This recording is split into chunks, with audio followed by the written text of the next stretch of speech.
What the hell is a mortgage?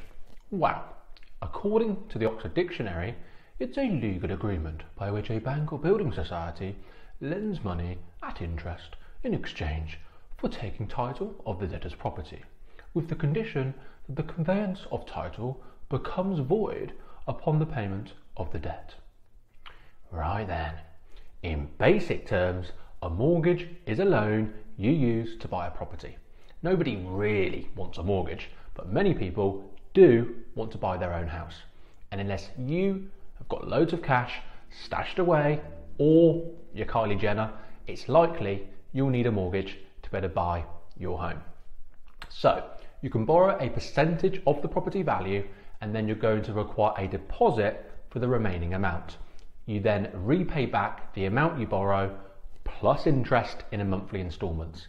The mortgage lender is typically a bank or building society, and the repayments are usually made over a 25 to 40 year term. If, however, you do not repay back the mortgage each and every month, then your house could be taken away from you. There are two ways in which you can repay your mortgage. You've got capital repayment, which means you repay some of the balance alongside the interest each and every month. And if you were to keep up to date with your repayments, you will repay your mortgage in full by the end of the term. The alternative is interest only, which, as the name suggests, means you only pay the interest charged by the lender each month. This results in lower monthly payments because you're not repaying the amount you borrowed. So you will need to have a repayment strategy to repay the mortgage in full at the end of the term. There are typically two different types of mortgage products. Well, in fact, there are many more, but two main ones. You've got fixed rates and variable rates. As the name suggests, a fixed rate mortgage fixes your payment for a set period, typically 2 or 5 years, and your payments will remain the same each and every month for that fixed period.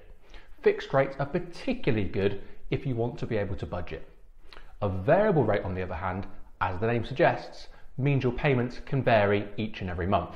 They could go up, but they could come down.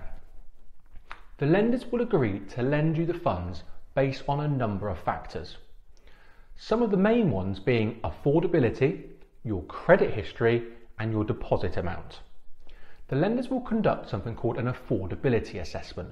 This looks at your incomings, such as your wages and your salary, and it can also consider your outgoings, such as credit cards, loans, and car finance. The more you've got coming in and the less you've got going out, the more the lender is likely to lend to you. Your credit history plays a massive part in whether you can obtain a mortgage.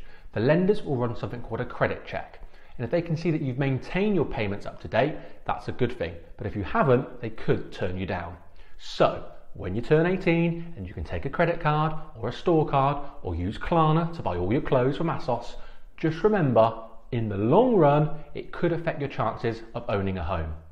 If you really must take the credit, then just make sure you can maintain your payments. It's not free money.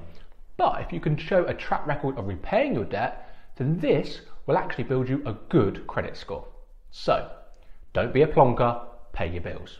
Lastly, the more deposit you have, the more mortgage options will be available to you and lower the interest rates will be. So for example, if you've got a 10% deposit, the rates will be slightly higher than if you have a 25% deposit. So we've established nobody really wants a mortgage, but they do want a house. That means I've made a living from selling things to people that they don't want. A bit like this guy. But I love what I do, I love my job, I get to help people buy one of the biggest assets they're ever likely to acquire.